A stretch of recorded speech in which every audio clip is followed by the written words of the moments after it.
The Beaches podcast is going to give you everything you want to know about a beach before you go there. I hope you enjoy the show. Be sure to check out our website, www.sandee.com. Without further ado, let's get into the show. All right, everyone. Ready for another deep dive? Buckle up, because today we're heading to Indonesia. To the island of Bali. You got it.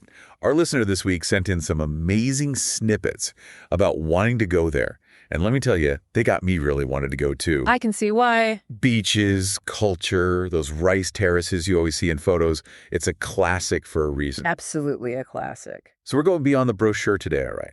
Let's dive into what really makes Bali special, and hopefully you'll get some inspiration for your own trip. Okay, so first up, beaches. of course, beaches got to be first, right? But here's the thing. Bali's coastline, it's way more diverse than just those picture-perfect sunsets and fruity cocktails. Don't get me wrong, those are definitely part of it. Oh, for sure, those are there. But our listener mentioned being into surfing, snorkeling, and just like straight up chilling on the sand. And Bali has all of that. Exactly. So I was wondering, what makes Bali's beaches so different from each other? Like geographically, what's going on there? So Bali sits right where the Indian and Pacific Oceans meet, right? And that alone creates some wild currents and all these micro ecosystems along the coast. Oh, wow. Okay. Yeah.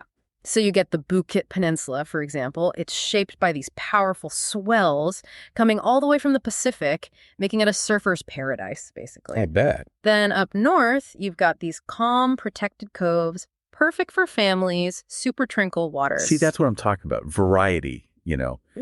You could spend a whole week hopping from like hidden coves to legendary surf breaks. Exactly. Bali's got it all. Okay, but beaches are only part of the story, right? Yeah. What about Bali's culture? Because everything I was reading really emphasized how important spirituality is there, like in everyday life. Totally. And it's not just like, oh, look, a pretty temple, take a picture. Mhm. One article talked about how even the most popular temples are still active places of worship. Locals and tourists, side by side, lighting incense, participating in rituals. That's so cool. Right? Can you imagine how powerful that must feel?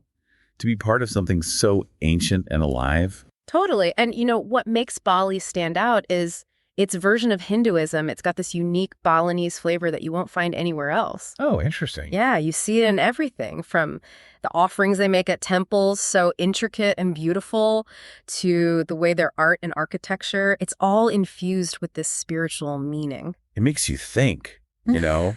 Like, how would immersing yourself in a culture so different, how would that change you? Your perspective, the way you travel, everything. It really makes you think. Okay, before we get too introspective, we have to talk about the rice terraces. Oh, yeah, they're incredible. Pictures just do not do them justice. No, they don't. So tell me, how do they even create these things? So centuries ago, the Balinese, they carved these terraces right into the hillsides. And the crazy part, they developed this super ingenious irrigation system. It's called Subak, and it's still managed by local communities today. No way, that's incredible. It's amazing.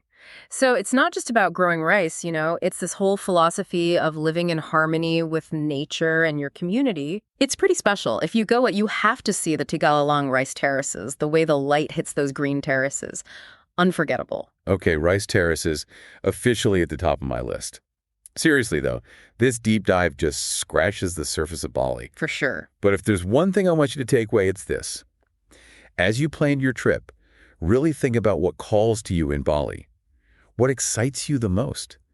Is it the crashing waves, the spiritual vibes, the lush landscapes? What speaks to you? Exactly. Let that guide you, do your research, and who knows, you might find yourself wandering those rice terraces or catching that perfect wave before you know it. You never know. Thanks for listening to the show, and be sure to tune in next week for your favorite episode about some of the best beaches and beach information in the world.